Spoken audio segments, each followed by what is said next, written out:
আসসালামু আলাইকুম। আশা করছি আল্লাহর রহমতে আপনারা সবাই অনেক ভালো আছেন এবং সুস্থ আছেন। তো বন্ধুরা, আজকে যেহেতু এসএসসি রেজাল্ট দিয়েছে, তো আপনারা যদি ফুল মার্কশিট সহ রেজাল্ট দেখতে চান, তাইলে আমি এখানে ২ টা লিঙ্ক আপনাদেরকে বা ২ টা ওয়েবসাইট আপনাকে দেখাবো। এই ২ টা ওয়েবসাইটে আপনি দেখতে পারবেন যে আপনার মার্কশিট সহ রেজাল্ট কিভাবে নিতে হয়। তো আজকের বিস্তারিত আলোচনা করব। তো সবাই ধৈর্য সহকারে ভিডিওটি দেখতে থাকবেন এবং ২ টা ওয়েবসাইটের লিংক আমি ভিডিওর ডেসক্রিপশনে অথবা ভিডিওতে দেখায় দিব অথবা লিখে দিব। আপনারা সেখান থেকে দেখতে পারবেন। তো এখানে দেখেন যে ফলাফল দেখতে দয়া করে নিচের তথ্যগুলো প্রদান করুন। তো এখানে পরীক্ষার্থীর নাম, এসএসসি দাখিল সমমান। আমি যেহেতু এসএসসি দিয়েছি দাখিল অথবা সমান দিলাম। তো পরীক্ষার সাল যেহেতু ২০২৪ তো ২০২৪ দিলাম। ফলাফলের ধরন হচ্ছে একক বা বিস্তারিত ফলাফল। ঠিক আছে? তো আমি একক বা বিস্তারিত ফলাফল দিলাম। পরীক্ষার্থীর রোল নাম্বার এবং রেজিস্ট্রেশন নাম্বার দিলাম আমি। তো এটা দেওয়ার পরে তো এখানে দেখেন যে একটা কোড নাম্বার সিকিউরিটি কোড যেটাকে বলে। তো এখানে যে কোড নাম্বারটা চেয়েছে সেই কোড নাম্বারটা এখন আমাকে দিতে হবে। 2, 3, 4 তো দেওয়ার পরে ফলাফলও যখন আমি দিব, তো এখানে দেখতে পারতেছেন যে সার্ভার প্রবলেম দেখাচ্ছে যে মেসেজ ফ্রম সার্ভার। তো অনেকে যেহেতু চাপ পড়ে আছে, তো যার কারণে সার্ভার ডাউন হয়ে গেছে, যার কারণে দেখতে পারতেছেন না। তো আশা করা যায় যে আপনারা আজকে না দেখে কালকে যদি আপনারা ট্রাই করেন সকালে, তাইলে অবশ্যই ইনশাআল্লাহ এখান থেকে পেয়ে যাবেন। তো কষ্ট করে আপনারা কালকে দেখে নিবেন। যদি এভাবে দেখতে চান আপনার মার্কশিট সহ, আমি আজকে দেখাইতে পারলাম না যেহেতু সার্ভারের প্রবলেম চলতেছে। তো আমি আরেকটা ওয়েবসাইট নিয়ে আলোচনা করব, সেটা হচ্ছে এই যে এটা। তো এটা হচ্ছে educationboardresult.com.bd আর এইটা হচ্ছে যে edu eboardresult.com/ebr.app.home/ তো এখন এই যে মিনিস্ট্রি অফ এডুকেশন, তো এটা নিয়ে আলোচনা করব। তো এক্সামিনেশন, তো এইটা যেহেতু আপনি এসএসসি অথবা দাখিল, তো এসএসসি অটোমেটিক এখানে সিলেক্ট আছে।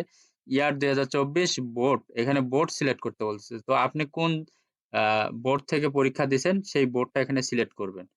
তো যেহেতু রাজশাহী বোর্ডের ভেতরে আমি, তো আমি রাজশাহী দিলাম।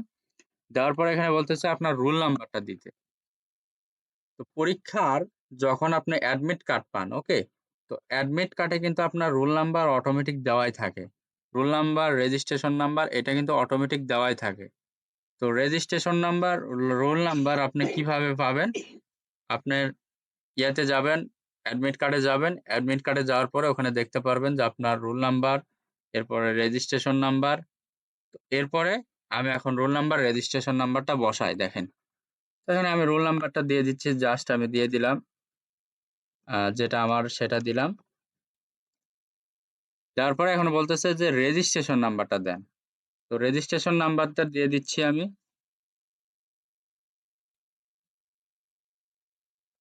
এখানে তো এটা দেওয়ার পরে রোল নাম্বার, রেজিস্ট্রেশন নাম্বার দেওয়ার পরে এখানে বলতেছে যে 6+5 কত হয়?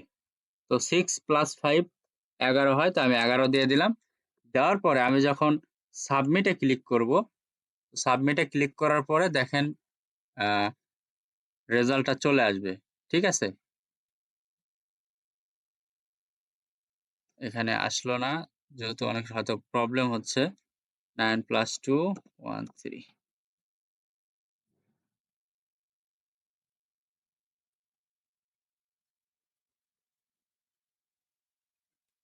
তো দেখেন আমি সাবমিটে ক্লিক দেই। Result not found. তো এটাতেও আরকি আপনার মনে হচ্ছে যে সার্ভার প্রবলেম, যার কারণে আসতেছে না। রেজাল্ট নট ফাউন্ড দেখাচ্ছে। তো আপনারা কালকে চেষ্টা করলে আশা করা যায় পেয়ে যাবেন। ওকে? তো আপনারা এইভাবে রেজাল্ট দেখবেন। আশা করা যায় এভাবে দেখলে আপনারা পেয়ে যাবেন আপনার মার্কশিট সহ রেজাল্ট কিভাবে দেখতে হয়। তো সবাই ধৈর্য সহকারে ভিডিওটি দেখার জন্য অনেক, অনেক ধন্যবাদ। তো সবাই এভাবে দেখবেন। আশা করা যায় আপনার মার্কশিট সহ পেয়ে যাবেন। তো সবার জন্য অনেক, অনেক শুভকামনা। সবাই ভালো থাকবেন, সুস্থ থাকবেন। আল্লাহ হাফেজ।